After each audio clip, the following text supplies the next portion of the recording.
ಇನ್ನು BJP EC ವಿರುದ್ಧ ಕಾಂಗ್ರೆಸ್ನಿಂದ ಚುನಾವಣಾ ಅಕ್ರಮ ಆರೋಪ. ಈ ಹೊತ್ತಲ್ಲಿ ಕಾಂಗ್ರೆಸ್ಗೆ ಸಖತ್ ಟಕ್ಕರ್ ನೀಡಿದ ಬಿಜೆಪಿ ಪಕ್ಷ. ಬಿಜೆಪಿ ಇಸಿ ವಿರುದ್ಧ ಕಾಂಗ್ರೆಸ್ನಿಂದ ಚುನಾವಣಾ ಅಕ್ರಮ ಆರೋಪ. ಈ ಹೊತ್ತಲ್ಲಿ ಕಾಂಗ್ರೆಸ್ಗೆ ಸಖತ್ ಟಕ್ಕರ್ ನೀಡಿದ ಬಿಜೆಪಿ ಪಕ್ಷ. ಪೌರತ್ವಕ್ಕೆ ಮೊದಲೇ ಮತಪಟ್ಟಿಯಲ್ಲಿತ್ತು ಸೋನಿಯಾ ಗಾಂಧಿ ಹೆಸರು.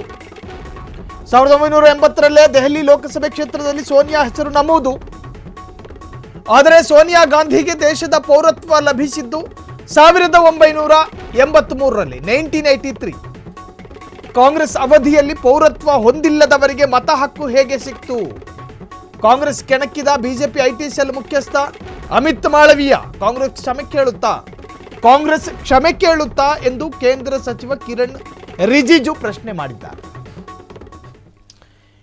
ಇತಿಹಾಸವನ್ನ ಕೆದಕೋದಕ್ಕೆ ಹೋದ್ರೆ ಒಂದಷ್ಟು ಪ್ರಮಾದಗಳು, ಅತಿ ದೊಡ್ಡ ಮಿಸ್ಟೇಕ್ಗಳು ಸಿಗದೇ ಇರೋದಿಲ್ಲ, ಸಿಕ್ಕೇ ಸಿಗುತ್ತವೆ. ಅದನ್ನು ವೈಭವೀಕರಿಸಬೇಕಾ ಅಂತ ಕೇಳಿದ್ರೆ ರಾಜಕಾರಣಿಗಳಿಗೆ ಅದು ವೈಭವೀಕರಿಸೋದು ಅನಿವಾರ್ಯ. ನೀವು ಬಿಜೆಪಿ ಐಟಿ ಸೆಲ್ ಅನ್ನು ತೆಗೆದುಕೊಂಡ್ರು, ಕಾಂಗ್ರೆಸ್ ಐಟಿ ಸೆಲ್ ಅನ್ನು ತೆಗೆದುಕೊಂಡ್ರು, Aam Aadmi party IT cell ಅನ್ನು ತೆಗೆದುಕೊಂಡ್ರು ಕೂಡ ಅವರಿಗೆ ಐತಿಹಾಸಿಕವಾಗಿ ಘಟಿಸಿ ಹೋದ ಕೆಲವೊಂದು ರಾಜಕೀಯದ ಪ್ರಮಾದಗಳು ಅತಿ ದೊಡ್ಡ ಸಬ್ಜೆಕ್ಟ್ ಆಗಿ ಮಾರ್ಪಡುತ್ತೆ. ಅದರಂತೆಯೇ ಇದು. ಆದರೆ ಇದು ಒಂದು ಸ್ವಲ್ಪ ವಿಭಿನ್ನವಾಗಿದೆ ಅನ್ನೋ ಕಾರಣಕ್ಕೋಸ್ಕರ ನಾವು ಪ್ರೈಮ್ ನ್ಯೂಸ್ನಲ್ಲಿ ಹೇಳ್ತಾ ಇದ್ದೀವಿ.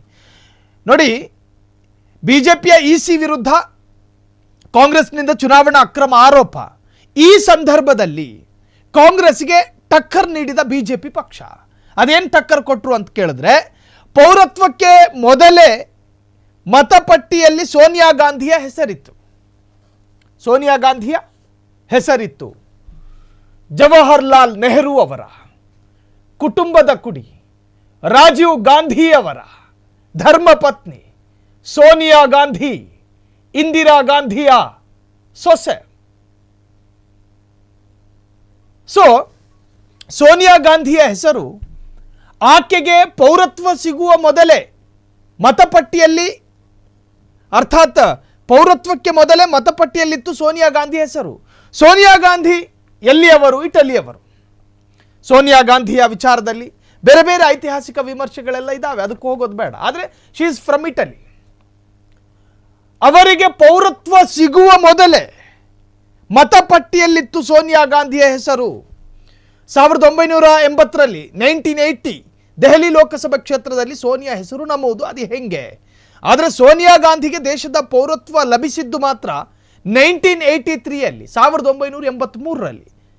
ಮತ್ತು 1980ರಲ್ಲಿ ಮತಪಟ್ಟಿಯಲ್ಲಿ ಸೋನಿಯಾ ಗಾಂಧಿಯ ಹೆಸರು ಹೆಂಗೆ ಬಂತು? ಇದು ಯಾವ ತರಹದ ಲೋಪ? ಇದು ಯಾವ ತರಹದ ಪ್ರಮಾದ? ಇದು ಯಾವ ತರಹದೊಂದು ಸಮಸ್ಯೆ? ಇದು ಹೆಂಗಾಯಿತು? ಕಾಂಗ್ರೆಸ್ ಅವಧಿಯಲ್ಲಿ ಪೌರತ್ವ ಹೊಂದಿಲ್ಲದವರಿಗೆ ಮತ ಹಕ್ಕು ಹೇಗೆ ಸಿಕ್ತು ಅಂತೇಳಿ ಈಗ ಕಾಂಗ್ರೆಸ್ ಕೆಣಕಿದ ಬಿಜೆಪಿ ಐಟಿ ಸೆಲ್ ಮುಖ್ಯಸ್ಥ ಅಮಿತ್ ಮಾಳವೀಯ ಕಾಂಗ್ರೆಸ್ ಕ್ಷಮೆ ಕೇಳುತ್ತಾ ಎಂದು ಕೇಂದ್ರ ಸಚಿವ ಕಿರಣ್ ರಿಜಿಜು ಪ್ರಶ್ನೆ ಮಾಡಿದ್ದಾರೆ. ಒಂದು ಕಡೆ ಕಾಂಗ್ರೆಸ್ನವರು ಜಾಗತಿಕವಾಗಿ ಇದನ್ನು ಸುದ್ದಿ ಮಾಡ್ತೀವಿ ಅಂಥೇಳಿ ವೋಟ್ ರಾಬರಿ, ಮತ ಕಳ್ಳತನ ಅಥವಾ ಮತಚೋರಿ ಅಂತೇನು ದೆಹಲಿ ನಾಯಕರು ಕರೀತಾರೋ ಆ ಪ್ರಕರಣವನ್ನು ಮುಂದಿಟ್ಟುಕೊಂಡು ಒಂದಷ್ಟು ರಾಜಕೀಯ ಮಾಡ್ತಾ ಇದ್ದಾರೆ. ಈ ಹೊತ್ತಲ್ಲಿ ಈ ತರಹದ್ದೊಂದು ರಾಜಕೀಯ ಬಿಜೆಪಿ ಕಡೆಯಿಂದಲೂ ಕೂಡ ಆಗಿದ್ದು ಅನಿರೀಕ್ಷಿತ ಏನೂ ಅಲ್ಲ, ನಿರೀಕ್ಷಿತಾನೆ. ಕ್ಷಣ ಕ್ಷಣದ ಸುದ್ದಿಗಳಿಗಾಗಿ ಫ್ರೀಡಂ ಟಿವಿ ಸಬ್ಸ್ಕ್ರೈಬ್ ಮಾಡಿ, ಲೈಕ್ ಮಾಡಿ ಹಾಗೂ ಫಾಲೋ ಮಾಡಿ. ಹೊಸ ಸುದ್ದಿಗಳ ನೋಟಿಫಿಕೇಶನ್ಗಾಗಿ ಬೆಲ್ ಐಕಾನ್ ಮೇಲೆ ಕ್ಲಿಕ್ ಮಾಡಿ.